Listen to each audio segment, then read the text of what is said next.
আজকে আবারও মানে 2022 প্রাথমিক টেট পাসদের স্বার্থে আবারও হাইকোর্টে আসলাম। যে বিভিন্ন আইনি কাজগুলো ছিল সেগুলো এই ছুটির মধ্যে করতে হচ্ছে।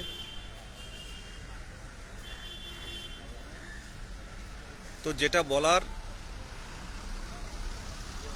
হয়তো সময়টা আমাদের সবার কঠিন যাচ্ছে, কিন্তু যে আইনি পদক্ষেপ, আইনি কর্মসূচিগুলো কিন্তু আমাদের অবহেলা করলে চললে হবে না। অবহেলা করলে হবে না, আমাদের কিন্তু আমাদের লক্ষ্য থেকে বঞ্চিত হলে হবে না। 23 জেলা থেকে প্রচুর ফোন আসে, দাদা খুব খুব ডিপ্রেশনে আছে, খুব টেনশনে আছি। কিন্তু আমি এটুকু বলবো যে হয়তো আজকে সময়টা কঠিন যাচ্ছে, কিন্তু আগামী দিনে অবশ্যই সময়টা ভালো যাবে। আজকে হাইকোর্টে আসতে আসতে অনেক বন্ধুদের সাথে দেখা হয়, স্কুলে যাচ্ছে। তো প্রাথমিক স্কুলে অনেকেই 2017 থেকে চাকরি পেয়েছে, আমরা জানি। তো আমাদেরও দিন আসবে, অবশ্যই দিন আসবে। এই সময়টা কিন্তু সারা জীবন থাকবে না। যারা খুব টেনশন, ডিপ্রেশন নামক কষ্টের মধ্যে আছেন, তাদেরকে আমি বলবো যে একটু ওয়েট করুন, একটু অপেক্ষা করুন।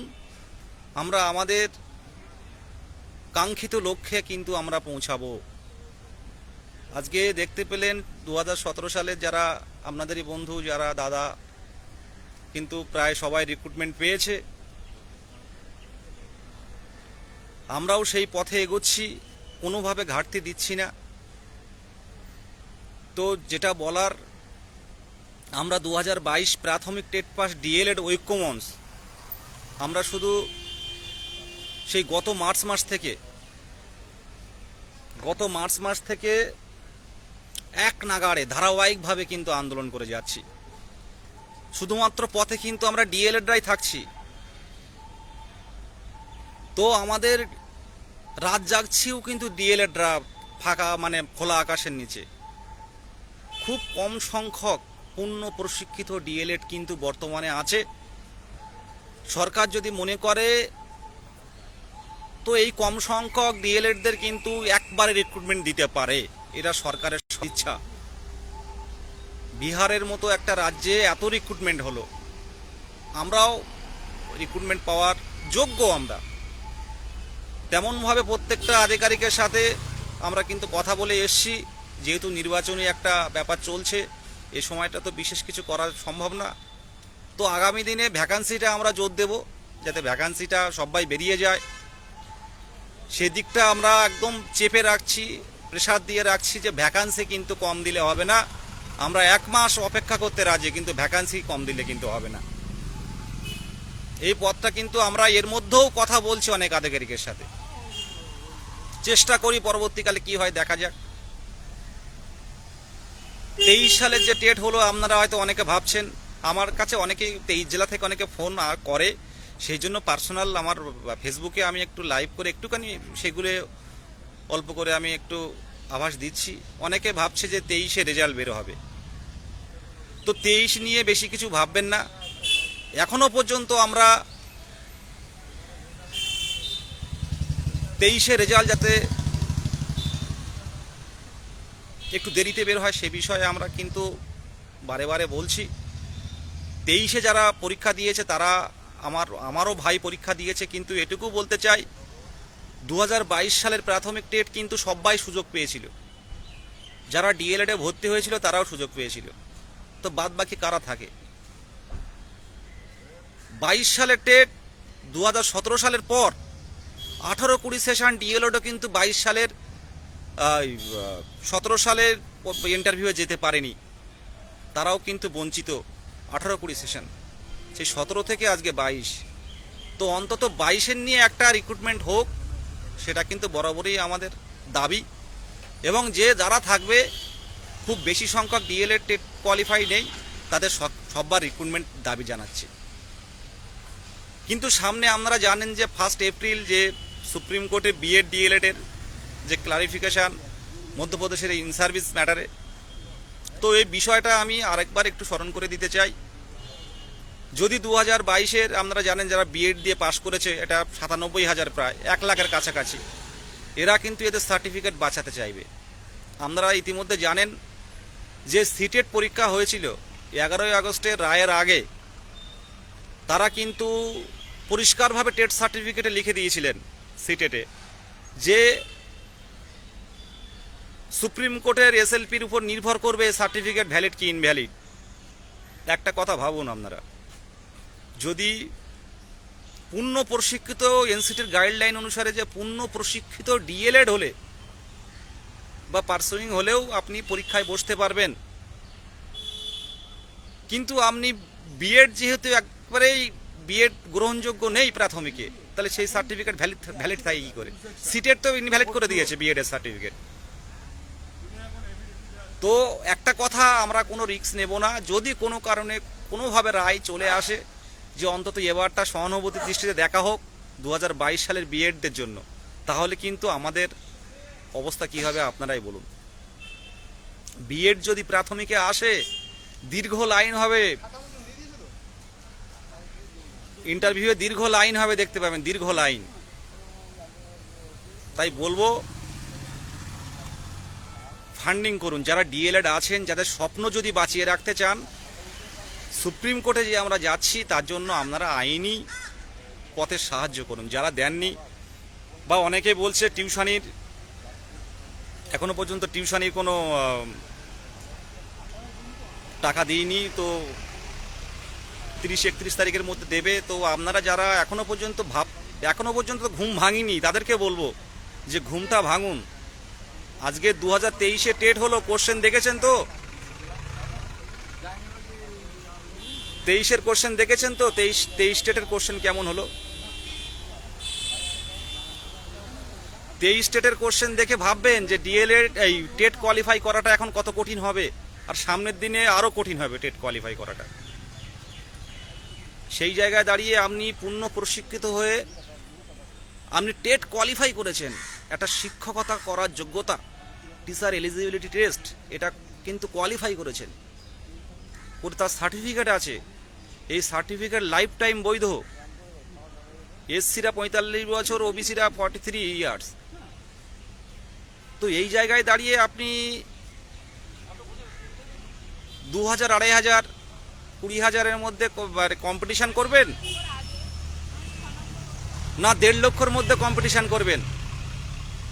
সরকার যদি মনে করে ডিএলএড টেট কোয়ালিফাইড যারা আছে, যদি পঞ্চম শ্রেণীর অন্তর্ভুক্ত করে, যদি প্রাথমিকে পঞ্চম শ্রেণী নিয়ে আসে, এক ধাক্কায় 50,000 ভ্যাকান্সি বাড়বে। এক ধাক্কায় একটা স্কুলে যদি একজন করে টিচার বাড়ায়, একজন করে, একটা প্রাথমিক বিদ্যালয়ে যদি একজন করে টিচার বাড়ানো হয় ডিএলএড টেট কোয়ালিফাইড, তাহলে পশ্চিমবঙ্গে টেট কোয়ালিফাইড ডিএলএড ক্যান্ডিডেট খুঁজে পাওয়া যাবে না, থাকবে না। যেমন 2014 সালে সবার রিক্রুটমেন্ট দিয়েছিল, পূর্ণ প্রশিক্ষিত যারা ছিল সবার রিক্রুটমেন্ট দিয়েছিল যারা টেট কোয়ালিফাই ছিল, তারপর নন ট্রেন্ডেড ডেকেছিল 2014 সালে। তো এটা সামনের দিনে যদি পঞ্চম শ্রেণী যদি সরকার করে, সরকারের সদিচ্ছা থাকে যে সবার চাকরি দেবে, সেটা সম্ভব। আমি তো বলছি 50,000 স্কুলে যদি একটা করে শিক্ষক বাড়ায়, তাহলে আপনারা ডিএলএড টেট কোয়ালিফাইড খুঁজে পাবেন না, আর থাকবে না, মানে থাকা সম্ভব না। সবাই চাকরি পাবে, সবার স্বপ্ন পূরণ হবে।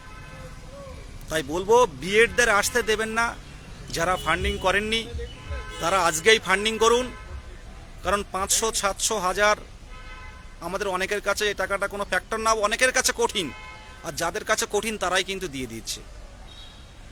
আর আপনি কলকাতা হাইকোর্টে আসলে দেখতে পাবেন, যারা আসে, যে এখনো পর্যন্ত প্রশ্নভুল মামলায় 2022 সালের 2022-এর প্রশ্নভুল মামলায় এখনো পর্যন্ত কিন্তু ক্যান ফাইল করে করে ঢুকছে। যদি 2 নাম্বার বাড়ে, যদি 3টে নাম্বার বেড়ে যদি টেট পাস করা যায়, কারণ তারা জানে যে 23-এ পাস করবে না, তারা জানে 23-এ পাস করবে না, তাই ভাবছে যদি একটা নাম্বার পাওয়া যায় তাহলে হয়তো টেট কোয়ালিফাই হবো। আর টেট কোয়ালিফাই হলে আজকে সামনের যা দিন আসছে, টেট কোয়ালিফাই হলে কিন্তু চাকরি। টেট কোয়ালিফাই হলে চাকরি, বিহারে কিন্তু টেট কোয়ালিফাই মানে চাকরি, আর পঞ্চম শ্রেণী অন্তর্ভুক্ত করলে আমাদের রাজ্যেও শুরু হবে টেট কোয়ালিফাই মানে চাকরি। প্রাথমিক টেট পাস পূর্ণ প্রশিক্ষিতদের কিন্তু খুঁজে পাওয়া যাবে না, যদি সরকারের সদিচ্ছা থাকে। কথাগুলো অপ্রিয় সত্য কথা আমি বললাম। বিএডকে আটকান, যেই আটকানোর জন্য একমাত্র 2022 প্রাথমিক টেট পাস ডিএলএড ঐক্যমঞ্চ একমাত্র গ্রুপ যারা কিন্তু 1 তারিখে নিজস্ব অ্যাডভোকেট 22-এর স্বার্থে অ্যাডভোকেট পাঠাচ্ছেন। 22-এর স্বার্থে একমাত্র গ্রুপ, আবারও বলছি, পশ্চিমবঙ্গের একমাত্র গ্রুপ 2022 প্রাথমিক টেট পাস ডিএলএড ঐক্য মঞ্চের পক্ষ থেকে 23 জেলা, আপনারাই 23 জেলা, আপনারাই 2022 প্রাথমিক টেট উত্তীর্ণ, আপনারাই কিন্তু অ্যাডভোকেট পাঠাচ্ছেন। আর আপনাদের মধ্যে যারা এখনো পর্যন্ত ফান্ডিং করেননি তাদেরকে বলবো আজকের মধ্যে ফান্ডিং করুন, আজকের মধ্যে ফান্ডিং করুন। সামনে আমাদের কিন্তু অনেক অনেক সুযোগ আসতে চলেছে যদি ডিএলএডরা থাকে।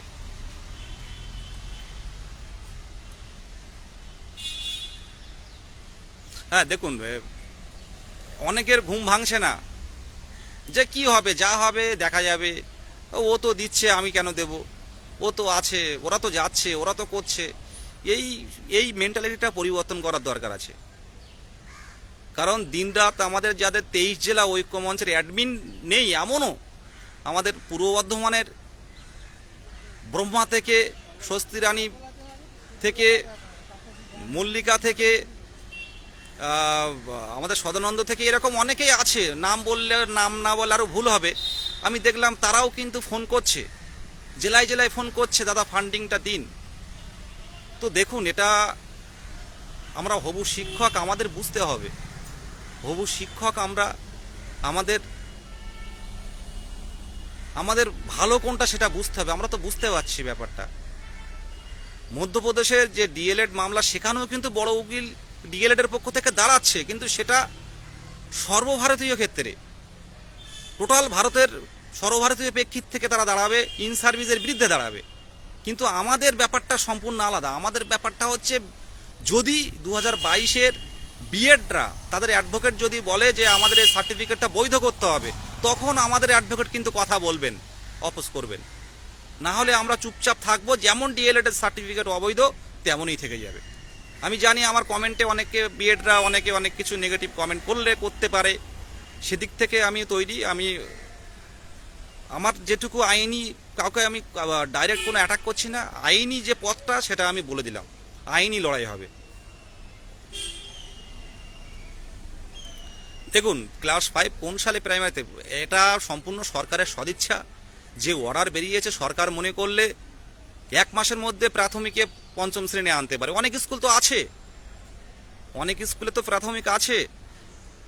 তো সরকার যদি মনে করে প্রাথমিকে 5ম শ্রেণীর প্রত্যেকটা স্কুলে নিয়ে আসবে, তাহলে মনে করবেন, আবারও বলছি, ডিএলএড টেট পাস কিন্তু খুঁজে পাওয়া যাবে না রাজ্যে। আমি অনুরোধ করব, বিএডকে আটকান, ফান্ডিংটা দিন। এখানে হয়তো কিউআর কোড অনেকে দেবে, তো কিউআর কোডে ফান্ডিং দিয়ে স্ক্রিনশটটা পাঠিয়ে দেবেন। হ্যাঁ হ্যাঁ,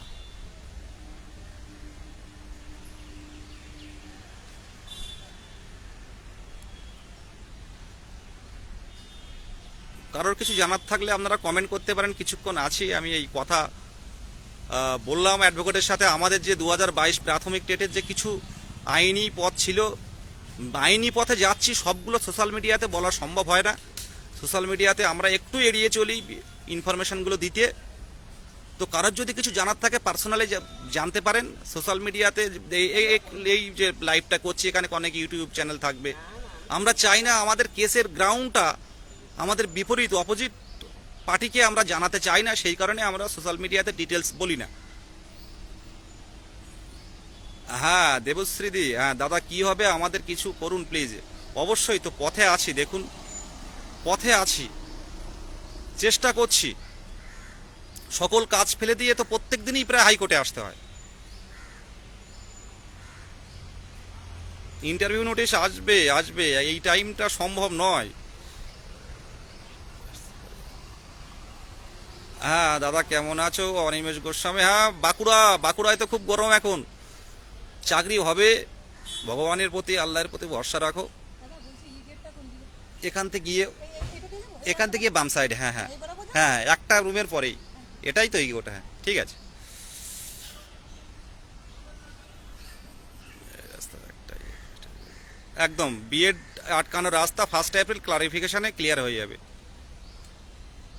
যদি বিএড এর পক্ষ থেকে কিছু আর্গুমেন্ট করা হয় 22-এর টেট পাস সার্টিফিকেট, তখন আমাদের অ্যাডভোকেট কথা বলবেন। তার আগে আমরা কোনো কথা বলবো না। যে রায় 11ই আগস্ট ছিল সেটাই বলবৎ থাকবে। এই কথাটা একটু ভালো করে শুনবেন আমার কথাটা। যদি 1 April Paschimbanga 2022 TET pass BEd এর পক্ষ থেকে অ্যাডভোকেট যদি কিছু বলেন ওদের সার্টিফিকেটের ব্যাপারে, তখন আমাদের সিনিয়র অ্যাডভোকেট কিন্তু কথা বলবেন। তিনি কিন্তু আর্গুমেন্ট করবেন। তখন যদি সেরকম কোনো কিছু না ওঠে, তাহলে কিন্তু আমাদের কিছু বলার নেই। 11ই আগস্টের রায়, সুপ্রিম কোর্টের রায় বলবৎ থাকবে। হ্যাঁ, সার্টিফিকেট মামলাটা খুব দ্রুত উঠবে। হ্যাঁ, আমি তো ভরসা, তোমরা আছো বলেই তো ভরসা পাই। তোমরা যেভাবে 27 তারিখে 4 তারিখে আন্দোলন করে দেখিয়েছো, কারোর নখ উঠে গেছে, কারোর হাতের কবজি ছেড়ে মানে করে গেছে, কারোর সোনার আংটি হারিয়ে গেছে, কারোর মানে খুব ক্ষতি হয়েছে। মানে অনেকের তো খুব মানে লড়াইগুলো করতে গিয়ে অনেক প্রতিবন্ধীরা আসে, কাঁদে। দাদা, আমার প্রতিবন্ধী, আমার শারীরিক প্রতিবন্ধী হলেও আমি মানসিক দিক থেকে খুব স্ট্রং। আমি আন্দোলনে যাব। অনেক দিদিরা আছে, অনেকের পেশেন্ট আছে, অনেকের আলসার হয়ে আছে, সেই অবস্থায় আসছে। অবাক লাগে। 23 জেলা থেকে যখন ফোন করে বিভিন্ন অসুবিধার কথাগুলো তুলে ধরে, তখন বাড়িতে বসে থাকা যায় না, যে দেখি চেষ্টা করি কি করা যায়।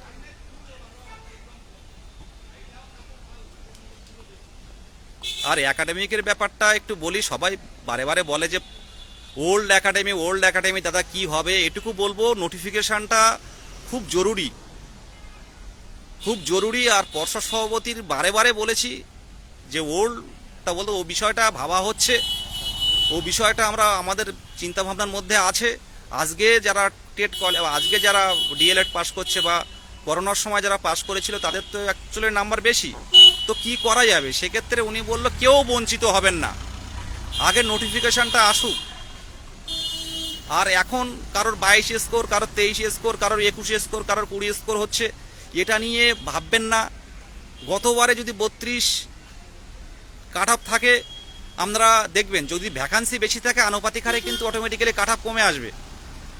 যদি ভ্যাকান্সি বাড়ে, যদি ভ্যাকান্সি থাকে পর্যাপ্ত, তাহলে কাট অফ কিন্তু অনেক কমে আসবে।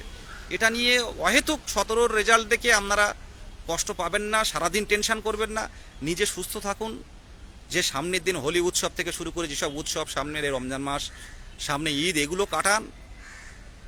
পথে তো আছি আমরা, লড়াই হবে।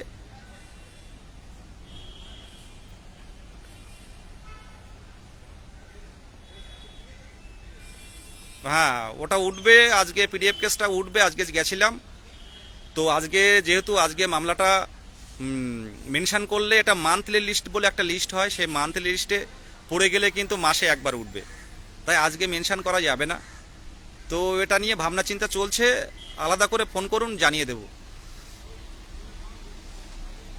একটা মান্থলি লিস্ট বলে একটা লিস্ট বের হয়, সেটা 1 তারিখে থাকে।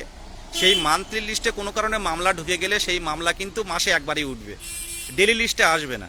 ব্যাপারটা এটা। হ্যাঁ, সঙ্গে থাকুন।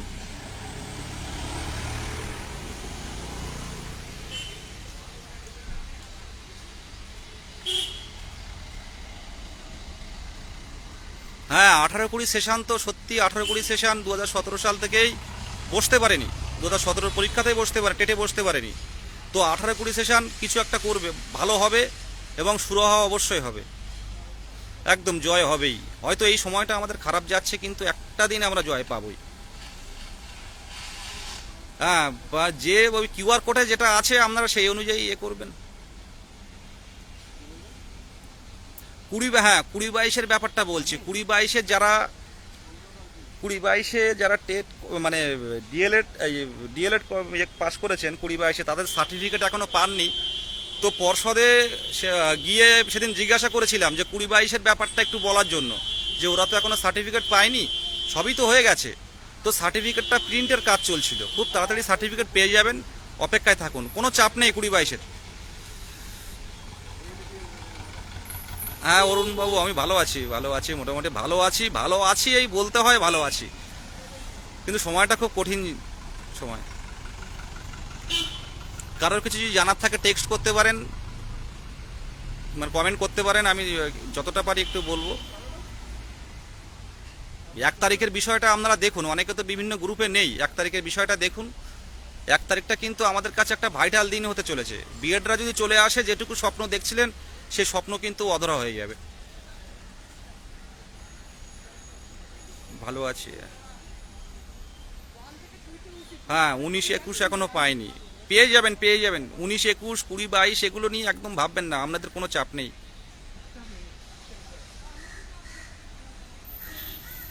হ্যাঁ 22-24টা দেখুন কি করবেন, পর্ষদ কি করে। 20-22 মামলাটা দেরি আছে। 19-21 সার্টিফিকেটটা পেয়ে যাবেন মিজানুর ভাই, খুব দ্রুত পাবেন, এর চাপ নেই। 19-21 20-22 কোনো চাপ নেই।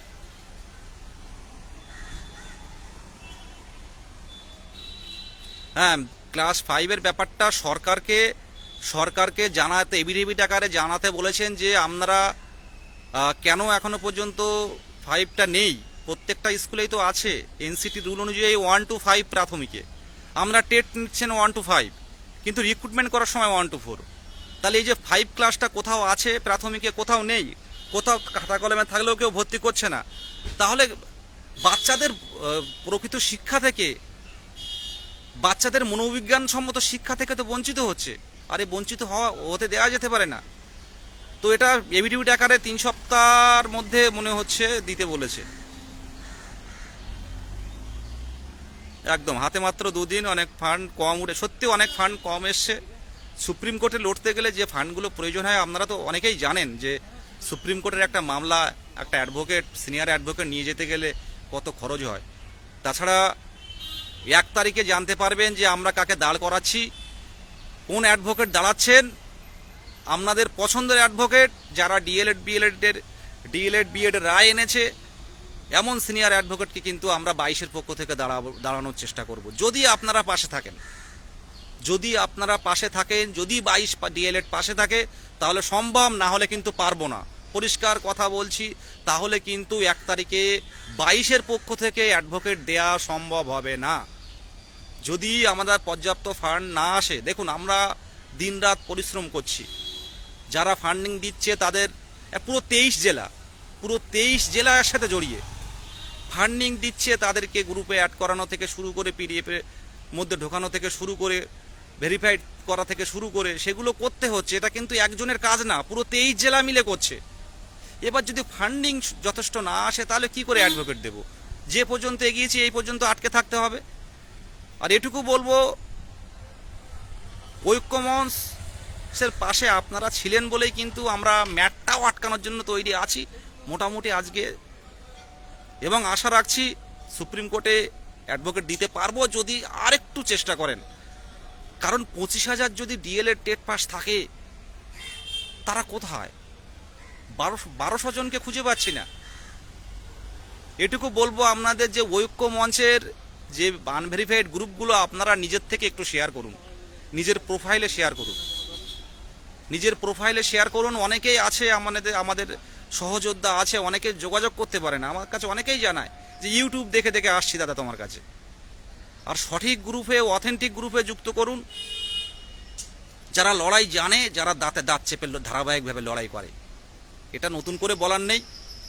যারা ঐক্যমঞ্চকে মন থেকে, একবার যারা এই গ্রুপে ঢুকেছে তারা মন থেকেই ভালোবেসেছে। তাই 27 তারিখের আন্দোলনটা দেখলেন না, ঐতিহাসিক আইন অমান্য করলেন আপনারা। হ্যাঁ সুভাষদার অ্যাকাউন্টে করলে হবে, ওখানে করুন। সুভাষচন্দ্র বাগ, এই অ্যাকাউন্টটা সুভাষচন্দ্র বাগ। যারা ফান্ডিং করেননি, আমি কোনো কেসের জন্য ফান্ডিংয়ের কথা বলি না, কিন্তু এই কেসটার জন্য আমি কিন্তু ফান্ডিংয়ের কথা বলছি আমার নিজস্ব প্রোফাইলে, আমি কিন্তু বলছি একটাই কারণে, বিএড আসলে কিন্তু আমরা হারিয়ে যাব। আর কারোর যদি বিস্তারিত জানতে ইচ্ছা হয় আমাকে অবশ্যই কল করবেন, টেক্সট করবেন, হোয়াটসঅ্যাপে টেক্সট করবেন, অবশ্যই জানিয়ে দেব। আমার চার্জ অনেক কম, আমি আর বিশেষ কিছু বলবো না। আপনারা কমেন্ট করুন এবং আমি দেখার সুযোগ পেলে অবশ্যই আমি রিপ্লাই দেওয়ার চেষ্টা করব যে যতটুকু পারি। আইনি লড়াই জারি থাকবে, পরিশ্রম করে যাই, ফল একদিন পাবো, এই আশা রাখি। সবাই ভালো থাকবেন। আমার ফোনের চার্জটা কম আছে, তো এই জায়গায় দাঁড়িয়ে আমি আবার এই কয়েকটা কথা শেষ করলাম। জানি খুব কষ্টে আছি আমরা, তো একদিন ঠিক আমাদের মুক্তির সূর্য উঠবে, একদিন এই বেকারত্বের যন্ত্রণা থেকে আমরা মুক্তি পাবো, একদিন বাবা মায়ের সামনে গিয়ে বলতে